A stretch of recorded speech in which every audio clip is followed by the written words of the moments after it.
Olá, começa agora o programa Código de Honra, programa feito em parceria do Instituto dos Advogados de São Paulo, IASP, com o Tribunal de Justiça de São Paulo, TJSP. Hoje nós contamos com a ilustre presença da professora Maria Garcia, professora titular de Direito Constitucional da PUC de São Paulo e também vice-presidente do Instituto dos Advogados de São Paulo. Como vai, professora? Tudo bem? Bom dia, muito bem, obrigada. O tema que nós vamos falar hoje, professora, é um tema que me instiga muito a curiosidade e provavelmente de todos os nossos telespectadores, que é o tema do assédio moral, bullying, né, assim chamado. Me conta, o que é o bullying? O bullying é todo tipo de conduta constrangedora de outra pessoa. Uma desconsideração, fazer de conta que não vê, não cumprimentar, não chamar esta pessoa para fazer parte de um grupo nas empresas ou mesmo nas escolas. Então, todo tipo de desconsideração da pessoa do outro, de não reconhecer a pessoa do outro, é chamado de assédio moral ou bullying em inglês. E por que tanto se fala hoje em bullying, assédio moral, né? Os temas da atualidade, isso está assim sendo comentado a todo momento. Por que tanto se fala Sem nisso? dúvida, isto sempre existiu, mas agora nós temos uma lei 13.185 de 2015 que entrou em vigor em fevereiro deste ano. E a lei recomenda que haja divulgação, que haja debates, que haja conscientização de que existe o bullying, embora muitas vezes a própria pessoa que pratica não tenha consciência de que está praticando bullying. Daí a necessidade de debate, de divulgação. A senhora pode nos citar alguns exemplos dos principais casos de bullying que a pessoa pode não perceber que está praticando? Sem dúvida. Por exemplo, numa empresa, reunir-se um grupo, não chamar outra pessoa que está lá presente. Por exemplo, não cumprimentar. Como eu disse, é comum a pessoa entrar numa sala e diz um bom dia e os circunstantes não respondem. Isso é um bullying, é o assédio moral, que causa uma dor psicológica. É uma dor psicológica, por isso chamado que dá ensejo até ao dano moral, a pedido de dano moral. Então, isso entrou no nosso direito porque há um movimento grande já, desde o século passado, da reunião de novo do direito com a moral. Há anos atrás, o direito era o direito, a ciência jurídica, e a moral era o tipo de comportamento humano em sociedade. Mas houve um movimento de que o direito não pode ignorar a moral, a ética. E com isto, as teorias, os professores, os que publicam, que escrevem, vêm trazendo à baila a questão da moral e a questão da ética. E, por consequência, a questão do assédio moral, que é o bullying. Entendi. E como que ocorre o bullying nas escolas, que também se fala muito? Nas escolas é um bullying característico, porque a criança, ela é honesta e sincera. A criança, ela demonstra o que sente. Ela não tem ainda aquele grau de discernimento que a pessoa adulta tem, para saber o que deve dizer, o que deve fazer. E a criança também traz uma educação de casa. Uma educação que pode ser uma deseducação. Então, se ela chega à escola, tem um coleguinha que fala com um defeito, que tem um defeito qualquer, é muito quieto ou é muito barulhento, então a criança começa a chamar, a publicar, a trazer à atenção aquilo que lhe causou surpresa no seu coleguinha. E sem compaixão. Sem compaixão, porque a criança realmente é sincera e honesta. E com isso ela vai causar um dano muito grande num coleguinha. Magro demais, gordo demais, tem língua presa, fala com um defeito, ou tem um defeito físico qualquer. Então, a própria sinceridade da criança, sem ela ter consciência disto, é que vai causar o bullying. Mas na criança que é vítima, aquilo é uma coisa medonha. Medonha. Muitas vezes afasta a criança da escola. E às vezes a criança não diz em casa o que é. Ou às vezes ela nem sabe dizer o que é. E como essa nova lei trata esses dois tipos de casos, tanto o bullying nas empresas quanto o bullying nas escolas, por exemplo? Então, a Lei 13.185, ela tem uma utilidade muito grande porque ela, por exemplo, institui o programa de combate à intimidação sistemática. Então, o bullying é uma intimidação sistemática, repetitiva. Se não houver repetição, não será bullying. Um fato isolado de colocar uma pessoa no ridículo, de ridicularizar, de rir de uma pessoa, isso não é bullying. Tem de haver repetição. E por isso é que a lei fala em intimidação sistemática. E a própria lei, ela caracteriza o bullying, ela já diz o que é bullying. Por exemplo, insultos pessoais, comentários, apelidos. É muito comum numa empresa, numa escola, a pessoa receber um apelido. E às vezes são apelidos pejorativos, que é exatamente o ponto fraco daquela pessoa.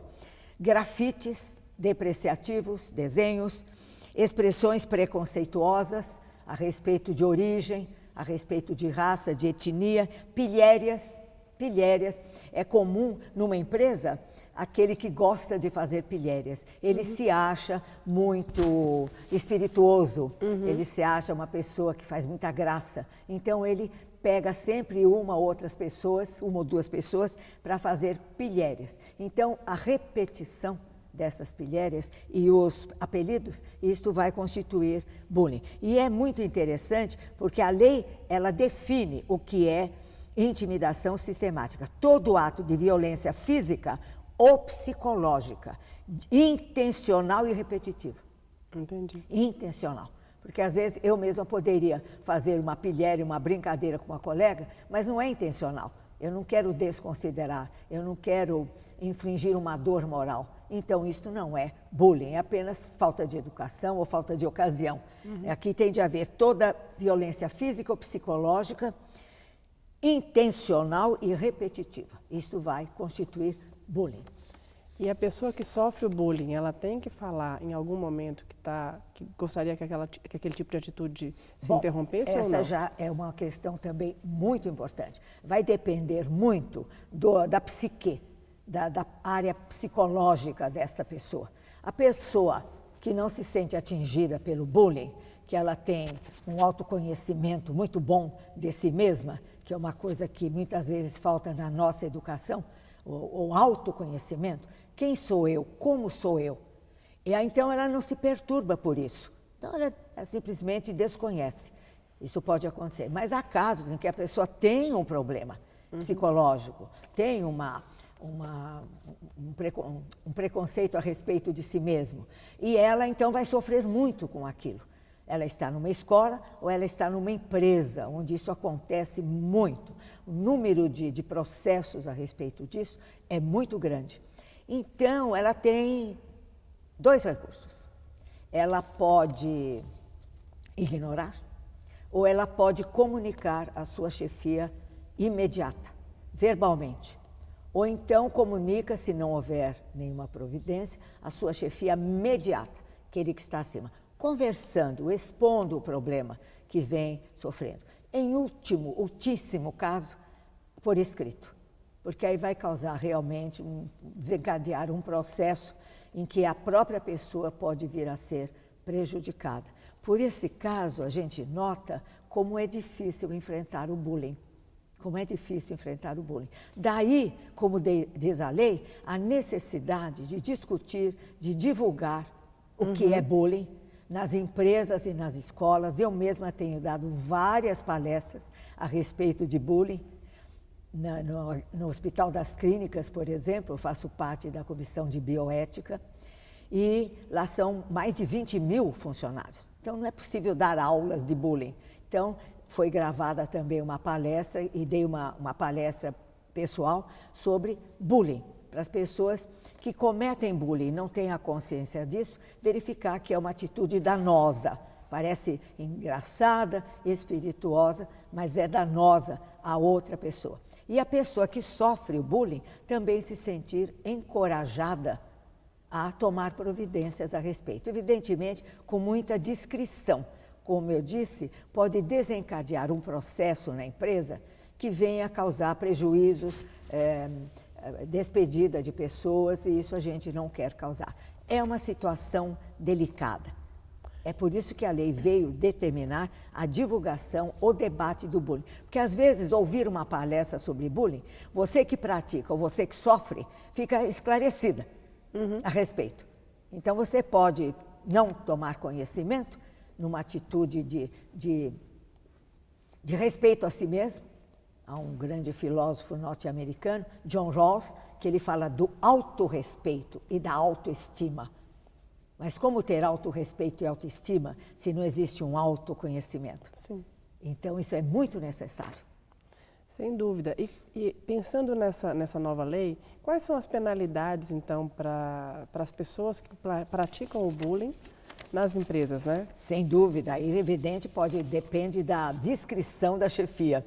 A chefia pode chamar, conversar, depois conversar com ambas as pessoas, discretamente, sem chamar a atenção dos demais, e vai depender muito dessa atitude pessoal das chefias. Como eu disse, pode causar um terremoto na empresa, no setor, ou pode ser uma atitude discreta.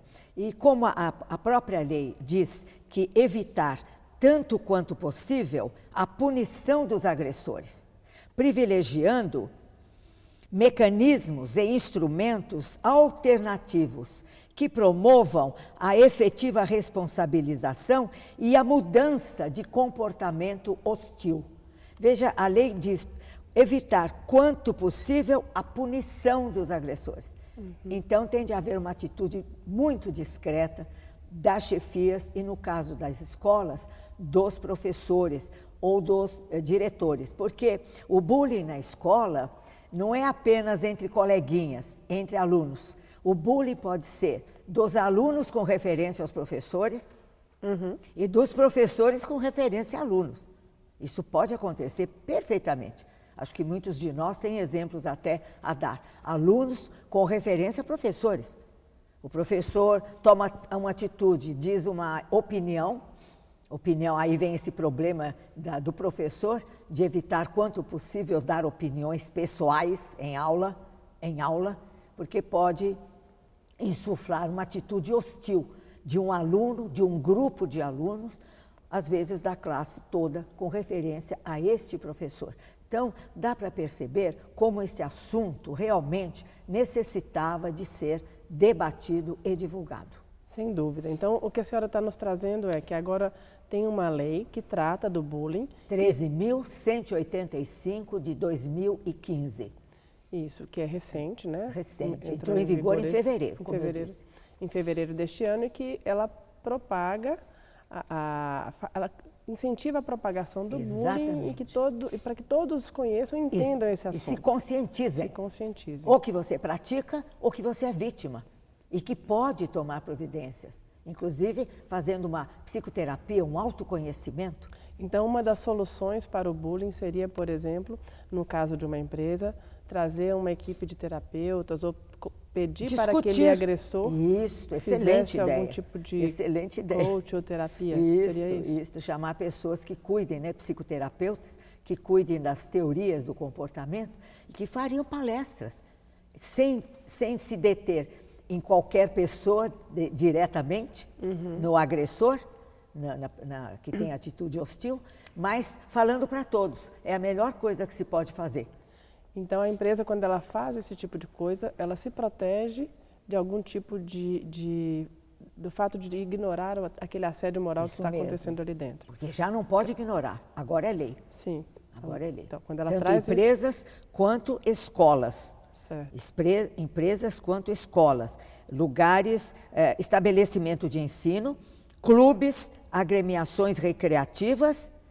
Então, veja, empresas estão aqui dentro da incidência da lei.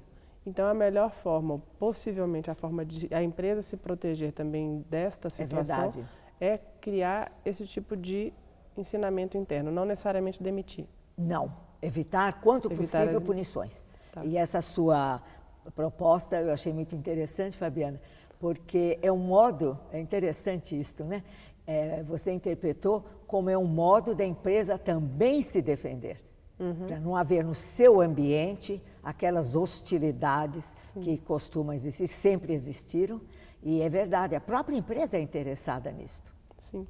E algum funcionário da empresa que tenha sido vítima de bullying por algum membro da empresa, ele quando resolve propor algum tipo de ação ou Comunicação. ele vai contra a empresa ou contra a pessoa que o agrediu? Em princípio, a pessoa que o agrediu. Tá. Pessoa que o agrediu. Levar a chefia imediata.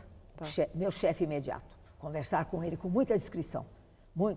Ali ou fora dali, vai tomar um café e conta. Depende muito do comportamento da pessoa. Esse é um grande problema, né? Se não ligar, como eu disse, a chefia imediata, ao superior imediato. E por escrito, em ultíssimo caso, por causa disso. Porque, às vezes, a própria vítima pode exagerar, interpretou mal. Como eu disse, tem de haver a intencionalidade e a repetição. Perceber que aquela atitude de você para comigo é realmente para me alijar da consideração da empresa, para me deixar de lado, é para ignorar a minha pessoa. E quando houver, por exemplo, doutora, professora, uma pessoa que ela é naturalmente grosseira, normalmente, né? Isso deve acontecer. Sem dúvida, né? muito. Não tem aquela polidez, não é uma Sim. pessoa elegante, né? E que trata com pessoas que têm essa educação. Isso. É possível que haja um choque cultural. Sem dúvida. Isso vai ser tratado como bullying, mesmo a pessoa não tendo aquele conhecimento da educação que os demais têm? Por isso que eu acho que a primeira atitude a tomar, a empresa que tem conhecimento disso, porque algum funcionário tenha se queixado e haja um com atitudes grosseiras, ou mais de um grupo com atitudes grosseiras, fazer debates, trazer uma pessoa para fazer palestra sobre bullying, porque aí você atinge todos. Se, feita a palestra, debatido o assunto, todos falam, todos perguntam como é, como não é, aquela atitude continua, então sim, a empresa vai ter de tomar atitude. Como alunos, por exemplo, de uma escola. Já fatos aqui de escolas que tomaram atitudes contra alunos, depois de atitude repetitiva, dando, por exemplo, castigos, entre aspas, do aluno ir arrumar a biblioteca, né? O aluno tem que arrumar a biblioteca, mas sabendo que aquilo é uma punição, mas uma punição, digamos, educativa, e não de simplesmente demitir, de punição propriamente dita. A criança, né, ela tem várias idades. Quando que ela passa a ser responsável, consciente de que ela está praticando bullying? Quando que ela começa a saber que aquilo pode ser um bullying ou não? Com que idade? Ok. De acordo com as teorias psicanalíticas, porque junto à carreira jurídica, eu também desenvolvi uma carreira, digamos assim, de estudos psicanalíticos e teorias do comportamento, porque o direito e a ética estão juntos. A psicologia, ambos cuidam do comportamento humano. Então, tem muito ponto de apoio, direito e psicologia. E me formei lá fora, não é? Analista transacional, que lidamos com uma teoria do comportamento que exatamente chama atenção para a necessidade de autoconhecimento e comunicação. Aí você se vê, você aprende várias coisas a respeito de si mesma. E se você não tem aquilo que John Rawls chama autoestima e autorrespeito, você vai ter autoestima e autorrespeito. Então, a criança, ensinam as teorias psicanalíticas que eu sigo, aos 7 anos de idade, 6, 7, 8 anos de idade, já é uma pessoinha. Ela já começa a tomar conhecimento de que vive num grupo, vive numa sociedade e que tem de conviver, de viver com, não apenas viver, mas conviver. É isso que é a educação, afinal de contas, que nos ensina a viver com. O resto da nossa vida nós aprendemos tudo isso através das várias áreas científicas, o direito e a psicologia, inclusive. Ou seja, dizem os teóricos da psicanálise e da psicologia que com essa idade a criança já tem um certo conhecimento de si mesma. Não completo, evidentemente, porque a própria lei estabelece o conhecimento completo e a capacidade completa aos 21 anos de idade. Sim. É quando realmente nós temos a capacidade total. Nesse ínterim, entre 6, 7, 8 anos até 20 anos de idade, o ser humano vai adquirindo autoconhecimento ou não, se não lhe for propiciado. De tal maneira que na adolescência, na juventude e depois na maturidade, possa ser uma pessoa completa, como quer a Constituição. Um cidadão completo. Mas a criança, sim, ela tem potencialidades a partir, basicamente, dos 7 anos de idade, a ser instruída, a ser educada também ao autoconhecimento de quem é ela, qual é o seu perfil psicológico, evidentemente com adequação. Por exemplo, ninguém aprende álgebra no grupo escolar. Não é possível. A gente vai aprender álgebra bem depois, mas já aprende as operações, as 4 operações, já aprende aritmética. Então, a gente vê que o conhecimento ele tem que estar sempre adequado à idade das pessoas. E assim a criança pode, já nesta idade, receber alguns ensinamentos de quem ela é, qual o seu perfil psicológico, que inclusive ela possa se amar mais e, por tabela, amar mais as outras pessoas, ou seja, a conviver em sociedade. Professora Maria Garcia, uma pergunta que eu sempre costumo fazer no final do nosso programa, e eu vou aproveitar o final do nosso programa com um pouco mais de tempo aqui com a senhora, o que a senhora poderia falar para os jovens adolescentes que estão se formando em Direito, que é boa parte do nosso público telespectador, sobre a carreira jurídica? E principalmente a senhora sendo uma mulher, entrou na carreira jurídica provavelmente muito cedo. Conta para a gente um pouco dessa história da mulher advogada e dê dicas para as pessoas que estão entrando no mundo jurídico agora. Pois não, com todo prazer. A primeira coisa que eu posso dizer é que faria tudo de novo. De tal maneira gostei da carreira jurídica, porque ela é muito ampla. O direito permite muitas opções de carreira, muito desenvolvimento da pessoa. O direito, afinal, cuida da conduta humana em sociedade. Ele cuida dessa nosso lado. Então, é uma ciência belíssima, belíssima. O meu professor da USP, ele dizia, direito é a disciplina da convivência humana. É o que nos ensina a conviver. Eu gosto muito dessa palavra conviver, como você terá percebido. É viver com, aprender a viver com. E, sim, dedicar-se com paixão, porque tem de haver paixão. A vocação é exatamente a paixão que você tem por alguma determinada ciência ou arte. Dedique-se inteiramente para ser um profissional como deve ser. Eu nem falo um bom advogado, para ser um advogado. Não tem bom, não pode adjetivar. Ou é ou não é advogado. E não parar de estudar. Não parar de estudar. A faculdade, os 5 anos de faculdade, apenas nos ensinam onde encontrar as coisas. Não é? A distinção entre direito civil e comercial. Nós sabemos onde ir. Mas é evidente que a educação jurídica é para o resto da vida.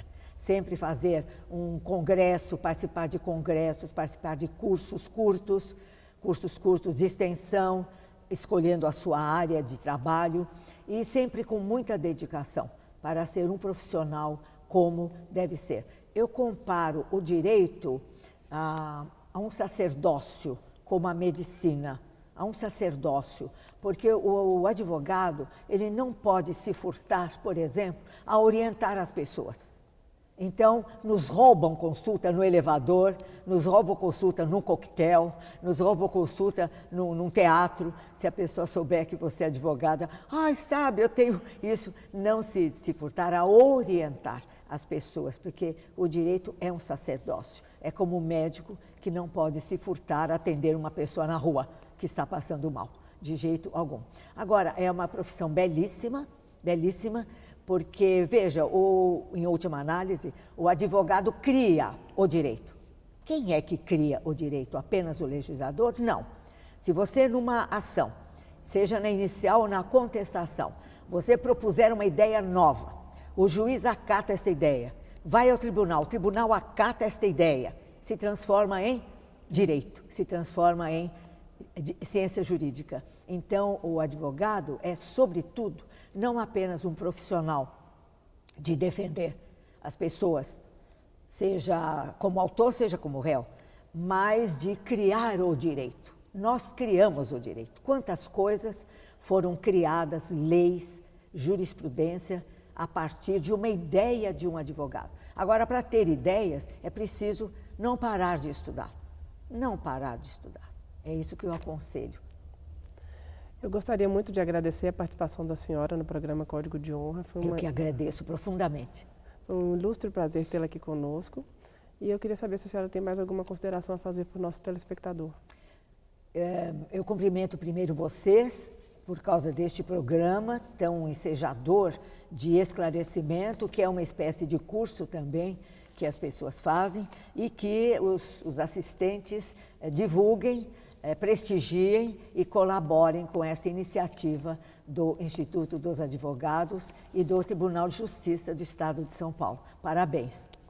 Muito obrigada pela participação. Nós encerramos o programa Código de Honra agora.